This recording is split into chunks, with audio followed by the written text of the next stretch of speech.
Yaorana Sunshine, je voudrais te parler ce soir, enfin ce matin. Pour moi, on est le soir. Pour toi, ce sera peut-être le matin. Ça dépend dans quel pays, dans quel univers, dans quelle galaxie tu es dans ce monde. Et je voudrais te parler du besoin de reconnaissance, en fait. Le besoin de reconnaissance, il va te venir beaucoup de ton parcours de vie, de ton vécu, de ton enfance notamment. On a pu te brider dans qui tu es. On a pu beaucoup te minimiser dans tes émotions, dans qui tu es également, dans ce que tu transmets, etc. On a même pu, euh, tu as même pu vivre euh, beaucoup de violence verbale, psychologique, également physique à ton égard parce on a voulu brider qui tu es. Du coup, ça peut t'amener à l'âge adulte ce besoin de reconnaissance, c'est-à-dire cette légitimité d'être. On ne m'a pas laissé m'exprimer, on ne m'a pas laissé être qui je suis, on m'a minimisé, on m'a brimé, etc., etc. Du coup, ça va t'amener à un besoin de reconnaissance. La reconnaissance, faut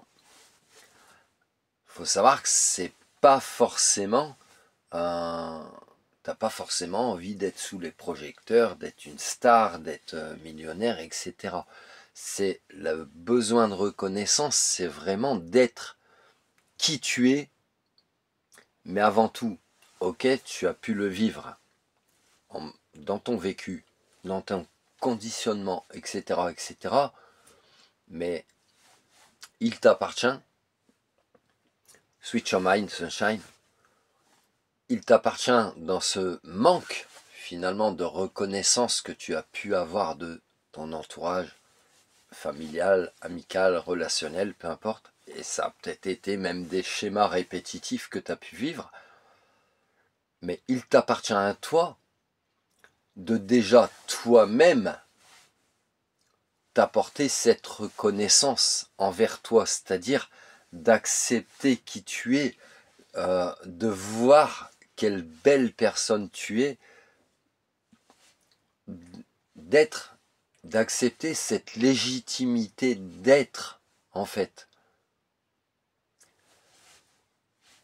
Il y a dans certains schémas familiaux, par exemple, des parents castrateurs. Donc, qui vont te couper ça. Ils vont te couper les couilles. Donc, ils vont te couper de qui tu es. Entre guillemets, hein. Couper les couilles, c'est une expression, c'est une image. Mais ils vont te couper de qui tu es. Ils vont t'empêcher d'être. Ils vont être castrateurs. Et ça, bah, si tu observes dans ton parcours de vie, tu as pu le vivre dans différents relationnels. Professionnel, amical, sentimental, ce que tu veux. Et à un moment donné, quand tu retrouves ta valeur, quand tu sais qui tu es, quand tu n'as plus besoin de prouver en mode sauveur finalement, parce que ça peut t'amener aussi au syndrome du sauveur, ou de l'imposteur même. Quand tu as pu, quand tu as arrêté avec tout ça en fait, et que tu incarnes juste qui tu es,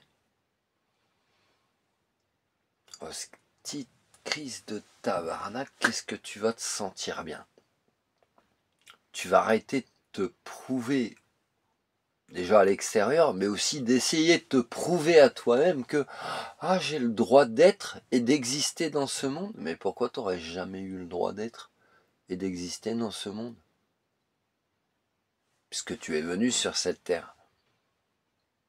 Alors souvent on peut dire, oui, en mode victimisation, moi aussi je l'ai déjà eu fait.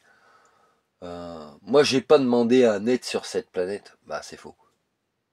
C'est faux. Oui, tu as choisi de revenir ici. Quand tu peux choisir aussi de pas revenir, hein, ça c'est un autre débat. En tout cas, si tu as choisi de revenir ici, c'est pour être, c'est pour expérimenter des choses, pour être légitime de, et de ne pas culpabiliser de qui tu es. Voilà. Ça te parle ou pas? Prends soin de toi, Sunshine. Love you. Si tu as besoin de te procurer et de comprendre beaucoup plus ton hypersensibilité, ta médiumnité, je t'invite vraiment à m'envoyer un mail à cette adresse qu'il y a au-dessus. Si tu souhaites te procurer Eyoka, le guide de l'empathie du 21e siècle, tome 1, tome 2, le tome 3 s'en vient, pour comprendre ton hypersensibilité et peut-être ton mode de fonctionnement.